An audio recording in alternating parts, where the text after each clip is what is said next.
Adventures of Ozzie and Harriet, starring the entire Nelson family. Here's Ozzie. Here's Harriet.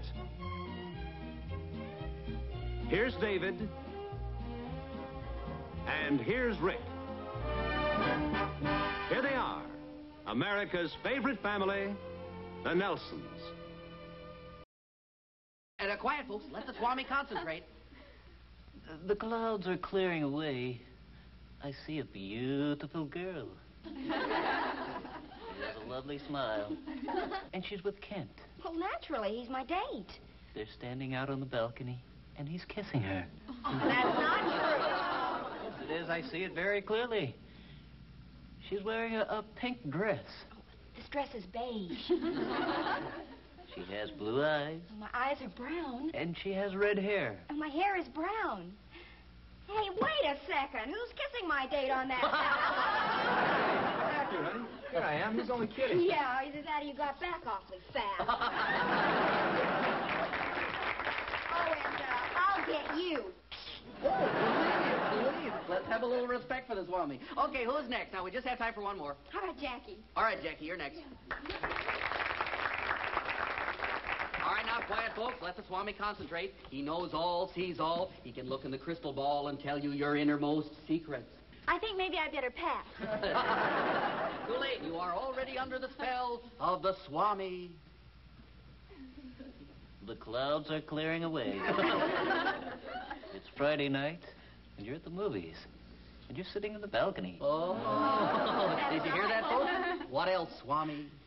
I see a handsome young man sitting next to you. That's right, and we're eating popcorn. It's my brother. A likely story. Oh, it's all a big fake, everybody. This isn't a Swami at all. It's Rick Nelson. Oh, please. Who told you that? I looked into his crystal ball. All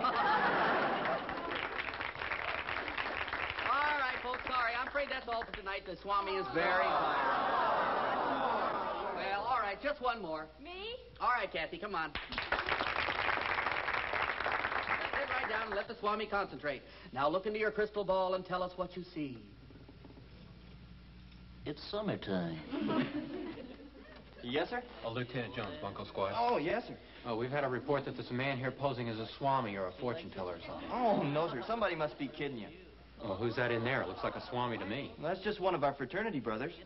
I'd like to have a word with him, if you don't mind. The same man is talking to you, and he's giving you something. It's a big, beautiful diamond engagement ring. Oh, no.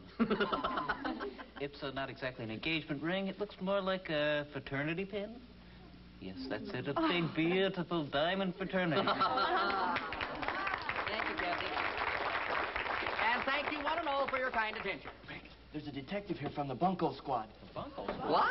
Now, just relax, everybody. I'll be as brief as possible. I'm Lieutenant Jones of the Bunko Squad. I understand you've been telling fortunes here. Oh, no, sir. He wasn't really telling fortunes. He was just making this stuff up. He's a fake. Thanks a lot. Well, I'm sorry you both have to come downtown with me. No, wait, this was just a gag. I mean, we weren't charging money or anything. Do you have a Swami's license? Well, no, sir. I went over to get one, but the office was closed. And while we're asking questions, how come you're wearing one of my neckties, David? David, I thought the voice sounded familiar. I hate to quit while we're losing, but it's getting pretty late. How much do you owe us? $6,450. Okay, pay up. Well, what do you mean, pay up? You still owe us $12,000 from last week. Oh, hi, Rick. Hi, Rick. Hi, Rick. Hi. What are you doing over here so soon? I thought you were being a Swami. Well, I was, but they're having some refreshments and doing some more dances, so I thought I'd get on home. I brought the pillow back. Oh, just put it over there, dear. I'll take it upstairs later. You were a Swami? Yeah, you know, it's just a gag at the fraternity. How'd it go over? Oh, pretty good. Especially when a detective from the Bunko Squad showed up. A detective, really? Well, no, not really. It turned out to be David. You should have seen him. He had a false nose, a mustache, and a bald head. What, did you place you under arrest? Yeah, for telling fortunes without a license. Say, that sounds like a wonderful idea for the women's club luncheon. Did you have a crystal ball and everything? Yeah, it really worked out pretty good. Say, you might have something there, Clara. What are you doing Saturday afternoon? You mean me? Well, sure, you said it went pretty good. Oh, yeah, but that was different. I knew practically everybody there. I do think the Swami idea's a good one, though. How about you? Maybe you could do it. Oh, no, not me. Or Joe, you'd be wonderful, honey. You could use your deep voice. Forget what I said before, Rick. You'll be great. Yeah, come on, Rick. Everybody'd get a big kick out of it. Well, something tells me I'm making a big mistake, but okay. Good for you. Just for that, I'm going to get you a great big dish of chocolate ice cream. You do have some out there, don't you, Harriet? I sure do. Make that 2. Make it 3. Well, looks like you got yourself a job, Rick. Well, that's what I get for opening my big mouth.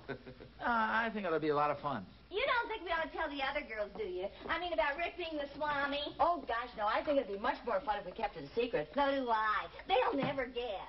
Say, remind me to tell Rick what Mrs. Peabody's real age is and what color Mrs. Finley's hair is. She thinks only she and her hairdresser know. Oh, boy, you're going to get him into trouble for sure. Oh, don't be silly. That's the fun of it. Besides, nobody will know who he is. You know, every time I hear about a Swami, I think of an old movie Ozzie and I saw years ago. About a Swami? Well, no. He was a society fortune teller. And one night his wife decided to play this little trick on him. So she put this heavy veil on to disguise herself and went over to have her fortune told. Oh, that sounds wonderful. Then what happened? Well, she told him this long sob story about how her husband didn't understand her, and she wondered what it'd be like to be kissed by another man. Boy, that really put him on a spot. Yeah, but the worst part of it is I never can remember how it ended. Oh, Harriet.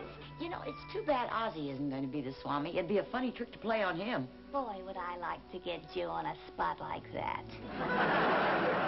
Now, look, Rick, if you do any looking in the crystal ball for Clara, for gosh sakes, don't see anything expensive. And just remember that the young girls like to be older, and the old girls like to be younger. You know, the more I think about it, the more I wish I hadn't agreed to do it. Oh, you'll be fine. Well, why don't you do it, Pop? Yeah, why don't you do it, Oz? Rick can handle it. Just tell them the same sort of stuff you told the girls tonight. You mean that Miss Van Skyler's going to get pinned by the captain of the football team? Stuff like that?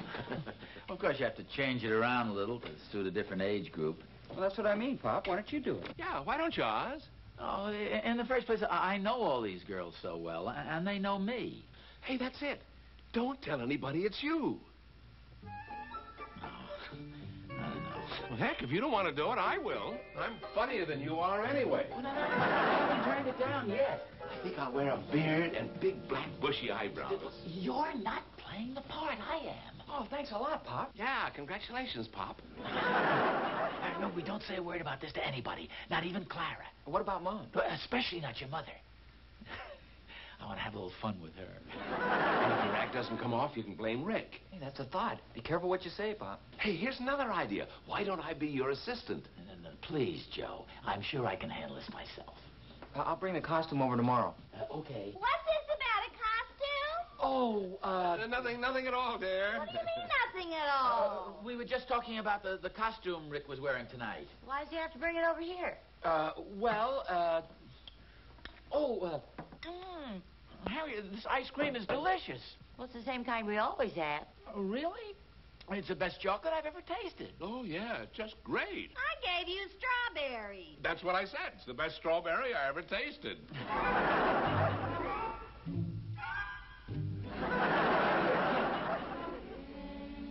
Ozzie, Yeah? why is Ricky bringing the Swami costume over here? What are you talking about? You know what I'm talking about. You guys are trying to cover something up, and I know darn well it has something to do with the Swami outfit. That's ridiculous. Wait a second, I just guessed it. Joe's going to be the Swami instead of Rick. That's right. You're just too smart for me. No, not so fast. You're a little too agreeable. Then that means you're going to be the Swami. Well, now you've really guessed it. I have not. Now, come on, tell me the truth. I won't go sleep till you tell me, and I'll keep you awake, too. I just told you. Rick and I have changed places. I'm going to be the Swami. No kidding? That'll be fun. Well, now, look, don't tell anybody. I want to keep it a secret. Oh, don't worry about me. I can keep a secret better than you can. Oh, What'd you say, dear?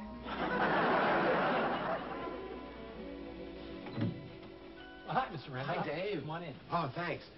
I talked to June on the phone a little while ago. Yeah, she told me. What's this all about? Well, your dad's going to be the Swami at the Women's Club luncheon.